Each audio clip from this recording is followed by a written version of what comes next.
of race, our tenet is the centrality of race and racism in our society. So we kind of frame this, at the church, we kind of frame the centrality of race and racism in our society and how it's kind of woven into the normal and everyday fabric of our social life. And as a result, we bring forth a critique on the social construction of whiteness as an ideology that is interest bound, and it really kind of moves to advance and protect its own interests. But we don't stop the conversation with just race. So we have a critique on any socially constructed ideology that benefits itself at the expense of others, and it only operates to serve and advance its own interests. So if your maleness is doing that, we got a critique on that, right? So if your sexual identity is doing that, we have a critique on that. That's right. So, but one of your most favorite lines out of your book, Race Matters. Raise your hand if you got Race Matters. Read Race Matters. Oh, Lord have mercy. Dr. West has one of the most amazing lines in the book, Race Matters. And I remember reading this when I was an undergrad. And it kind of really reshaped how I thought about diversity and thought about multicultural work, whatever the nomenclature of was at that time. This is what you said, and this is what he says in his book. He says, because of the wounds and scars suffered in a white-dominated society, Black folks have a deep-seated anger, a boiling sense of rage, and a passionate pessimism around America's will to justice. And I remember reading that, and I was like, this is profound.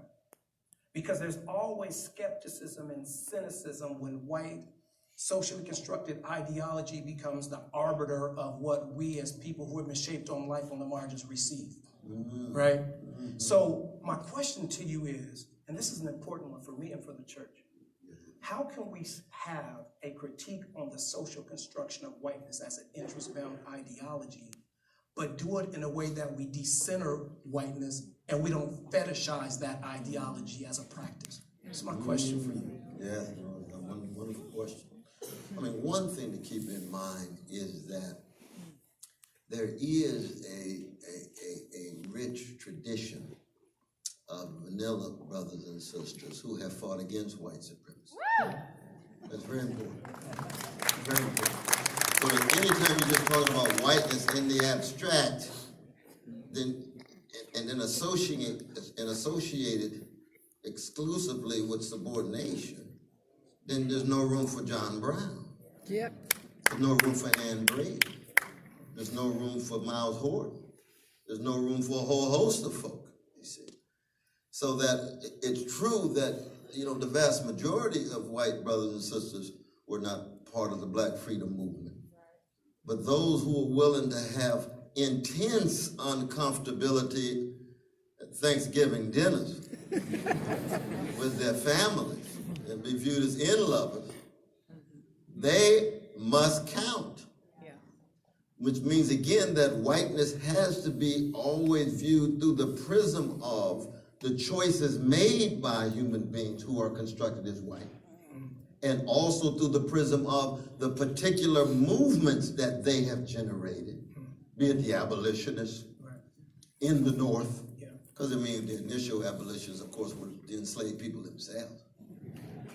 They were at the center of it all. You see, so a lot of times, the very narrow historians say, well, the abolitionist movement was the Quakers and the Mennonites. We love the Quakers, we love the Mennonites, but they came second. The enslaved folk wanted the freedom before they got to the point. And that's very important. Very important. But part of the problem of talking about whiteness is that because white supremacy has been so ubiquitous in the shaping of the nation, and let us never say that the enslavement of African people was America's original sin. You get that in the neoliberal chatter on corporate media all the time. It was a tribute of indigenous peoples. And when you start there, you see that America was an empire before it was a democratic experiment. It was access to land and resources and gold and so forth. Look at the history of the gold rush for this particular city. And then the enslavement of African people. Both of them barbaric, but it's not a matter of slavery was America's democratic deficit. Without slavery, it would have been such a magnificent democratic experiment. You're missing the point. You're missing the point.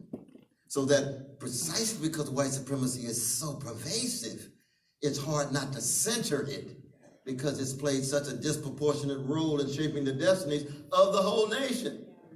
Not just black people and brown people and indigenous, of the whole nation. And yet, if we keep it at the profound human level, this is where the challenge is.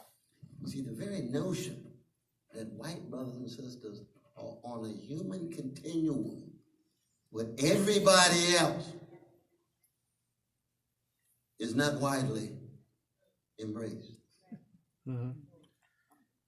That's why a lot of white brothers and sisters, they say, well, we love Martin, but Malcolm was just so hard on us. Well, sometimes it's not just all about you. It's not all about you. He's going to get around to your humanity, but he's trying to work some things out. But when black people are told, we ought to love George Washington because you have to be sophisticated and complex and understand he's the founding of the nation, even though he was enslaving your descendants, we're supposed to just move quick. Right.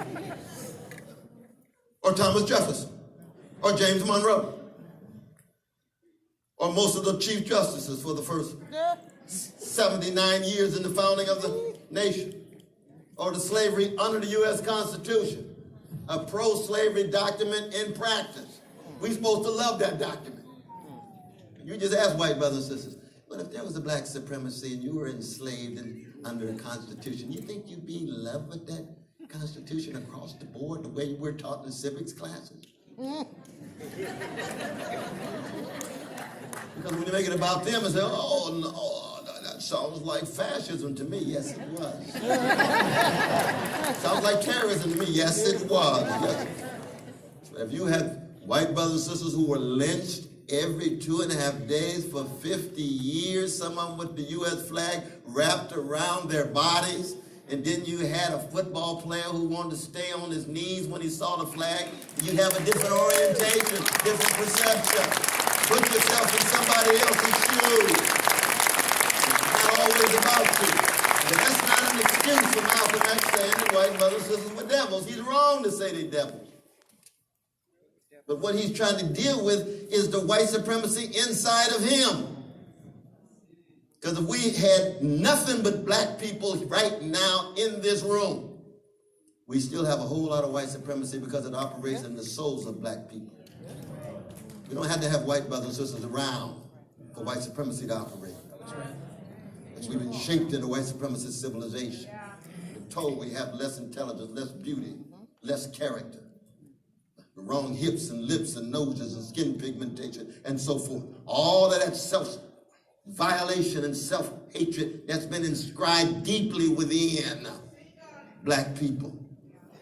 And if it wasn't for the Honorable Elijah Muhammad, what Elijah Muhammad put right on the front of the newspaper? Islam dignifies. That's his way of saying Islam deniggerizes. But he took it in such a way that he didn't have the same scope of love that a Martin Luther King Jr. had. The love was confined to the chocolate side of town. And so we call that into question.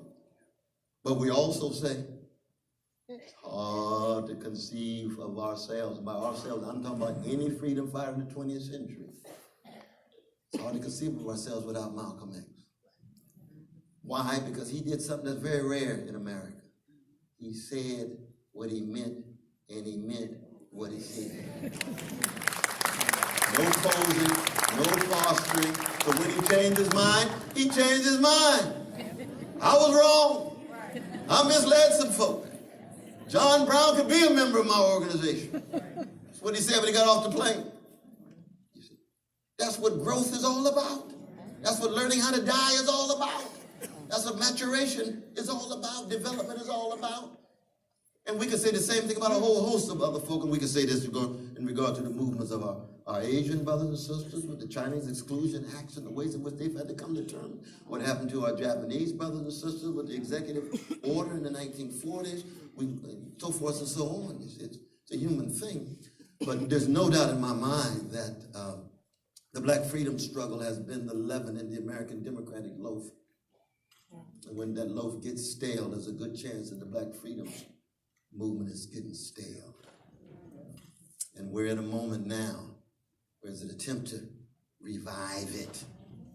You see?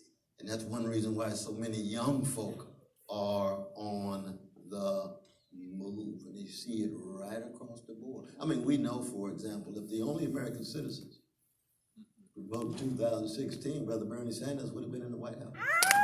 Yo! 135 years old. The majority of black youth were for Bernie Sanders. You wouldn't get that in corporate media.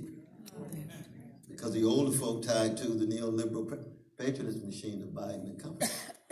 And they're the ones more likely to vote. And there's a long history behind that we can get into. You see.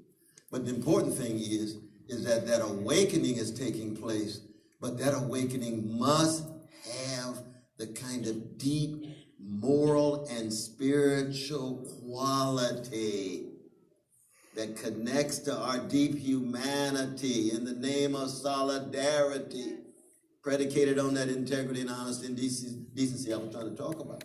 And that's a very, very fundamental contribution that the prophetic Christian gospel has always made in America, and the kind of contribution that the culture so. Dr. Osama.